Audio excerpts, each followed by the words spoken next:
Mga kapuso, matapos maranasan ang nasa danger level na init sa 21 lugar ngayong Labor Day, magpapatuloy pa ang alinsangan sa weekend. Base sa Heat Index Forecast na Pag-asa, aabot po sa 18 lugar ang makakaranas niyan ngayong Sabado at Linggo. Bukas, aabot sa 44 degrees Celsius sa Dagupan, Pangasinan. Posibleng ganito rin kainit sa Villa Catanduanes sa Linggo.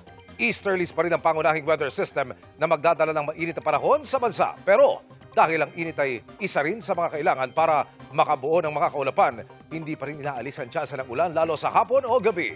Base sa datos ng Metro Weather, bago magtanghali bukas, may tsansa na ng ulan sa Southern Luzon, Bicol Region, ilang bahagi ng Ilocos Region at halos buong Visayas at Mindanao. Ganito rin sa Linggo kung saan may malalakas na buhos ng ulan sa ilang lugar dahil sa thunderstorms na posibleng magdulot ng pagbaha o landslide.